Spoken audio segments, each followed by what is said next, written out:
Winning the minor premiership is a huge accolade for any club, working hard all pre-season and executing those skills to an extremely high standard on game day. For these teams, all that commitment and effort shown throughout the regular season unfortunately failed to result in a grand final victory. For this list, we will only be considering teams from 1980 to 2020, and we'll be diving in deeper to share with you how and why these great teams just couldn't quite get over the final hurdle and hold up the grand final trophy as premiers, as this is greatest game of all, and these are 10 teams that finished first but failed to win the grand final. Number 10, the Panthers in 2020. The 2020 season took a huge turn for the worse as the NRL would suspend the season after only 2 rounds due to the coronavirus pandemic. Resuming after a 2-month break and a reduced 20-round regular season, the Panthers dominated the competition, only losing 1 game to the Eels in round 5, 16-10. The Panthers' success was largely led by their star halfback Nathan Cleary, who was surrounded by both youth and experience to form a well-oiled machine that would surge past the defending premiers the Roosters 29-28 in a Game of the Year calibre qualifying final.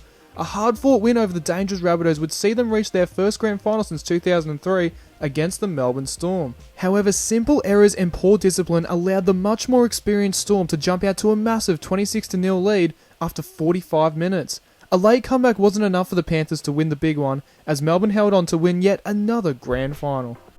Number 9, the Rabbitohs in 1989. 1989 saw the Rabbitohs win the minor premiership after losing only 3 games in the 22-game regular season to the Roosters, Panthers and the Sharks. Captain and New South Wales representative Mario Fenech, better known as the Falcon, led his team to the finals where they would lose to the Balmain Tigers in the major semi-final 20-10, and then they would lose to the 4th place Canberra Raiders 32-16. Ironically enough, these two teams faced off in one of the greatest grand finals of all time, where the Raiders would eventually come out on top thanks to an incredible Steve Jackson try in extra time. Number 8, the Warriors in 2002. The Warriors dared to dream after their breakout 2002 season as they finished 8th the previous year. Their impressive record of 17 wins and 7 losses saw them finish on equal points with the defending premiers Newcastle Knights. A Newcastle loss to the Dragons and a Warriors win over the Tigers saw New Zealand win the minor premiership via points differential, edging past the Knights by only 8 points. Their minor premiership was earned on the back of their star halfback and captain Stacey Jones, who won that year's Golden Boot Award and their 8 New Zealand internationals. They would topple the Raiders and the Sharks in the finals to face off against a very strong Sydney Roosters team. The Warriors took an 8-6 lead in the 45th minute thanks to a brilliant individual try from Stacey. However, the Roosters would begin to pile on the points after a game-changing 40-20 from Brad Fittler. With the final score being 30-8, the Warriors fell just short of winning their first ever grand final after their incredible 2002 season. Number 7, the Dragons in 1985 and 2009. 1985 was the first of 2 seasons where the Dragons couldn't get the job done. Suffering from only 4 losses, the Dragons claimed the minor premiership by 2 points, edging out the Balmain Tigers, led by their New South Wales representatives Michael O'Connor, Graham Wynn and Pat Jarvis. They would beat the Bulldogs in the major semi-final 17-6, and they would meet again in the grand final. The Dogs would run away to a 7-0 lead, but the father of Brett and Josh Morris, Steve Morris, scored a great individual try. But the Bulldogs would hang on to win by 1 point and win back-to-back premierships. Their second was in their breakout season of 2009 after finishing 7th the previous year. Wayne Bennett also took over the coaching role and paid huge dividends for the club. They were on equal points with the Bulldogs at the end of the regular season after the Dogs got deducted 2 competition points after having 14 players on the field during their round 2 win against the Panthers. The Dragons surged to the top thanks to their exceptional backline and experienced forward pack. They would come up against the dangerous Parramatta Eels led by that year's Dally M medal winner Jared Hayne, who was in career best form, almost single-handedly scraping the Eels into 8th spot.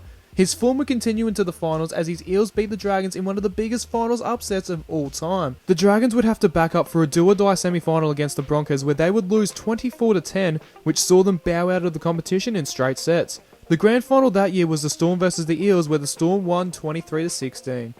Number 6, the Eels in 2001 and 2005. What a season the Parramatta Eels had in 2001, dominating the regular season, finishing first on the ladder, 5 points ahead of the second place Bulldogs. They had the best attack and defence in the competition, averaging a whopping 32 points per game and breaking the record for most points scored by a team in a single season. The Eels picked up veteran Jason Taylor in the off-season to run the show at halfback and guide the promising young team around the park. They would smash the Warriors 56-12 in the qualifying final and beat the Broncos 2 weeks later to advance to the grand final. where they would come up against Andrew Johns and the Newcastle Knights.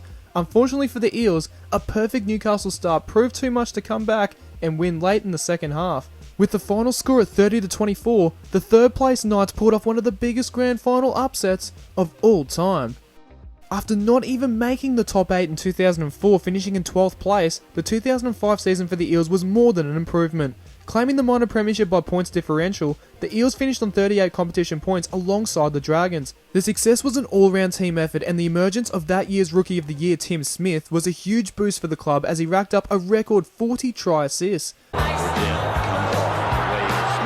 a lovely long ball for Peterson to score. Us to rise, Tim Smith, he fires out a pass for Inu. A convincing 46-22 victory over Manly in the qualifying final saw them come up against that year's Dally M medal winner Jonathan Thurston and the North Queensland Cowboys. Incredibly, the Cowboys upset the Eels, beating them 29-0. The Tigers would beat the Cowboys in the grand final 30-16, which included that Benji Marshall flick pass to Pat Richards to create one of the greatest rugby league moments of all time. Number 5, the Sharks in 1988 and 1999. The 1988 season was a great year from the Sharks, dramatically improving from their 8th place finish the previous season. They claimed top spot over the Bulldogs after they lost to the Rabbitohs in the final round. Led by that year's Dally M medal winner Gavin Miller with his hard work in the middle and their star centre pairing of Andrew Eddinghausen and Mark McGaw. They lost the major semi-final against Canterbury 26-8 and lost the preliminary final to the 5th place Balmain Tigers 9-2. Those two teams would square off in the grand final, where the Dogs came out winners 24-12. 11 years later, in 1999, the Sharks held on to first place after a few late wins from the Eels came within 2 points. A more experienced Andrew Eddinghausen captained the team with a promising young backline, which included ET himself, David Peachey and Matt Rogers. They would cruise past the defending premiers the Brisbane Broncos 42-20 in the qualifying final, but would lose to the Dragons in a huge upset, which saw Anthony Mundine grab a hat-trick.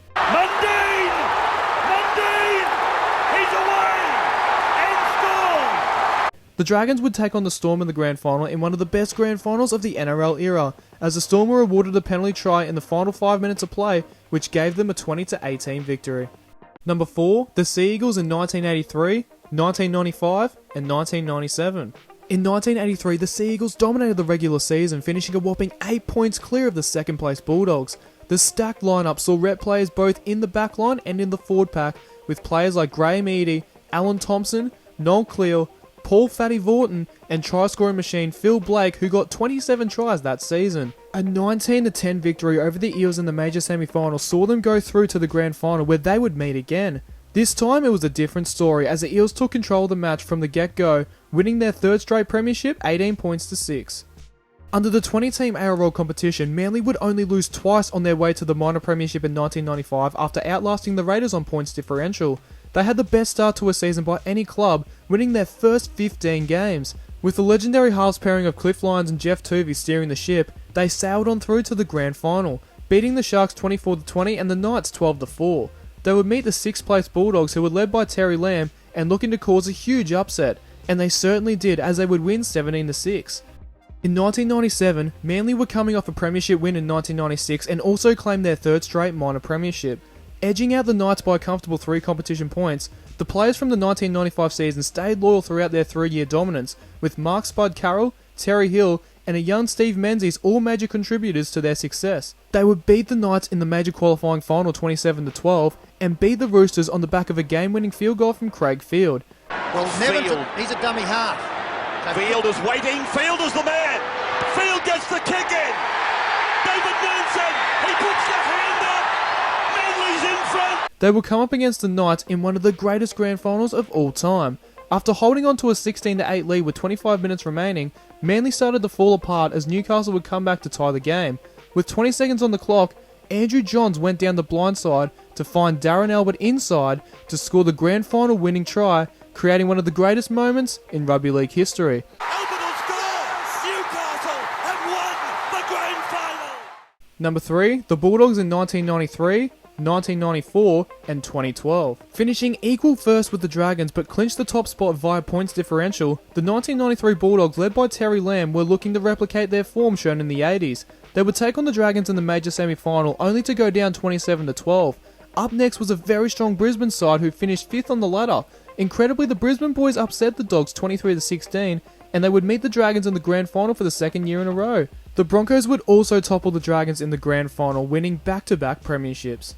The following year, the Dogs were out for revenge, claiming top spot over the North Sydney Bears by 1 point. Keeping most of their players from the previous year, the cohesive group got the job done in the major semi-final against the Raiders thanks to a game-winning Darryl Halligan field goal that booked the Dogs a spot in the grand final. Dummy half is Dimick. Back it goes Halligan. Halligan. He gets the shot in. I think it's there. Yes, it is. The two teams would meet again in the big one, with Canberra captain Mal Meninga playing his final match. The fairy tale ending would come true for the Raiders as they beat the Dogs 36-12. The 2012 regular season was all the Bulldogs. The club signed Des Hasler as coach on the back of his 2011 premiership success with Manly.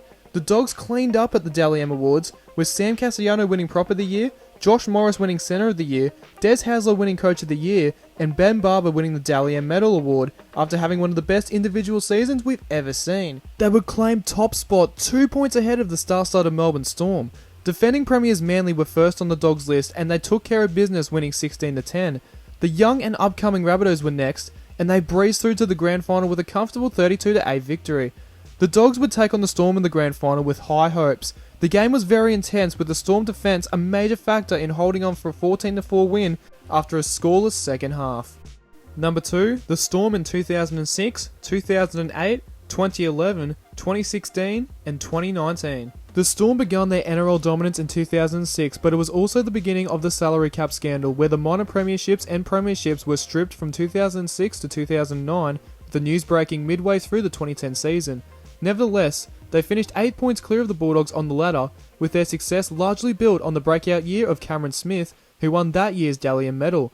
The team had experienced players like David Kibble, Matt Geyer and Scott Hill to guide the young guns such as Greg Inglis, Billy Slater and Cooper Cronk throughout a very successful season. First up in the finals was the previous year's minor premiers, the Parramatta Eels, who gave them a run for their money with the Storm getting up 12-6. A 24-10 victory over the Dragons saw them face off against the Broncos in a history-making grand final, with no Sydney team in the big dance for the first time ever. The game went try for try, but it was eventually closed out thanks to a field goal from Broncos star 5'8" Darren Lockyer, which sealed the win for the Bronx 15-8. Taken by Lockyer, snaps it away, snaps it away. The following year, they won the premiership against Manly, but the year after that was a different story. Keeping much of the same team throughout this period, the Storm built something special, led by the big four of Slater, Inglis, Cronk and Smith, who took control of the legendary team. Shockingly, they would lose in the first week of the finals to the 8th place Warriors thanks to a game-winning try from Michael Witt. This meant they had to come up against the Brisbane Broncos in the semi-final, which turned out to be one of the greatest finals matches of all time. A late Ashton Sims knock-on saw Melbourne capitalise and score in the final minute of play to get out of jail. But their captain Cameron Smith got suspended for a grapple tackle on Sam Thaiday, which meant he would miss the rest of the season. They found some form against the Sharks in the prelim final, getting up 28-0, which meant for the second year in a row, it was Melbourne versus Manly in the grand final. Incredibly, Manly dominated this match, winning 40-0, which is a grand final record deficit. 2011 was a new era for the Storm as they cleared most of their roster to sit under the salary cap and set up for a brighter future. Considering this, they had to let go players like Aidan Tolman, Brett White and star centre Greg Inglis. In good news for the Storm, they were able to keep their big three in Smith, Cronk and that year's Dally M medal winner Billy Slater, as they would once again lead the team to yet another minor premiership. 13 straight wins during the season helped them finish 2 points clear of both the Sea Eagles and the Broncos. Melbourne rolled past the Knights in the qualifying final 18-8, which gave them a preliminary final showdown with the Warriors. After upsetting the Storm 3 years earlier, they did it again in 2011 with a Lewis Brown try set up by rookie halfback Shaun Johnson, which sealed the win for the 6th place Warriors. The grand final saw them take on the Sea Eagles, where Manly would win 24-10. The 2016 season got off to the worst possible start for the Storm, as Billy Slater would be ruled out for the season after suffering from a shoulder injury in round 1, which will require surgery. Replacing him at fullback was young gun Cameron Munster, which turned out to be the perfect replacement. Cooper Cronk won the Dally M medal and the Golden Boot award, playing arguably his best season of his career. They still managed to finish 3 points clear of the second place Raiders and knock off the defending premiers the Cowboys in the qualifying final. A gutsy 2-point victory over the Raiders 2 weeks later saw them face off against the Sharks in one of the best grand finals of the NRL era. An Andrew Fafita try with 11 minutes remaining gave the Sharks a 2-point lead, which they would hang on to win their first premiership. A dominant 2017 premiership win and a loss to the Roosters in the 2018 grand final led to a 2019 minor premiership finishing 6 points clear of the second place Roosters. Cameron Smith was the last man standing out of the big three, with Cooper Cronk finishing his career with the Roosters and Billy Slater retiring after the 2018 grand final loss. But the emergence of Cam Munster and their hard-hitting forward pack allowed Melbourne to continue to become a premiership threat. Week 1 of the finals saw them go down to the Canberra Raiders thanks to a late game winning try from John Bateman. A massive 32-0 win over Parramatta in the semi-final saw them come up against the Roosters in a grand final rematch. Dally M medal winner James Tedesco and former Storm player Cooper Cronk would prove too much for Melbourne, claiming a 14-6 victory. They would meet the Raiders in the grand final where James Tedesco would score a game-winning try with 8 minutes remaining on the back of a controversial referee decision. And number 1, the Roosters in 1980, 1981, 2004, 2014 and 2015. Along with the Storm, the Roosters came first but failed to win the grand final 5 times. The first was in 1980 where they won their last 7 games of the regular season to squeeze past the Bulldogs to claim top spot on points differential. Sharing the same points, the two squared off in the major semi-final where the Dogs won 13-7. They would meet again in the grand final after the Roosters took care of business against the Western Suburbs Magpies, but it was the same story with the Dogs running out winners 18-4 to win their first premiership since 1942 and kick off the first of their 4 grand final wins in the 80s. The following year, the Chooks claimed the minor premiership again, outlasting the Newtown Jets by 2 points. Their strong forward pack led the way as they were the best defensive team for the second year in a row.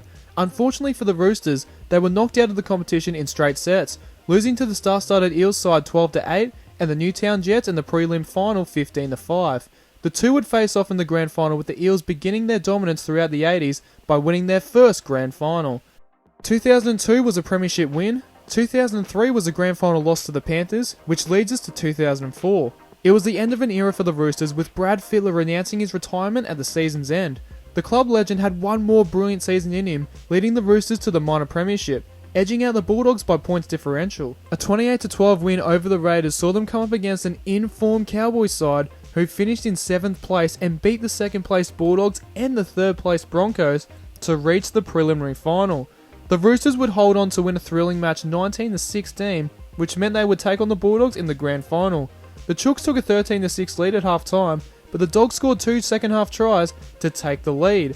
A spectacular tackle from Andrew Ryan would steal the win for the Bulldogs, spoiling Freddie's farewell party. A dominant 2013 season which saw them win the grand final against Manly followed through to another minor premiership in 2014, maintaining an insanely talented lineup which involved players like Anthony Minicello, a young Roger Tuivasa-Sheck, James Maloney and Mitchell Pearce. Finishing on equal points with Manly, they won their final 6 matches to claim top spot with Manly going down to the Cowboys in the final round.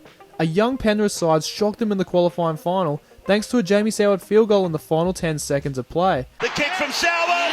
The kick from Soward! It's a goal! The dangerous Cowboys were up next in one of the best finals matches of all time as the Chooks led 30-0 at one stage, but the Cowboys incredibly came back to tie the game. A James Maloney field goal in the final 5 minutes would win the game for the Chooks, but a controversial knock-on from Robert Louis would deny the Cowboys a game-winning try in the final few minutes. The Roosters lost to the eventual premiers, the South Sydney Rabbitohs 32-22, and the Rabbitohs would go on to beat the 7th place Bulldogs to win their first premiership in 43 years. The following season, the Roosters chalked up the minor premiership hat-trick, incredibly winning their final 14 games in the 2015 regular season.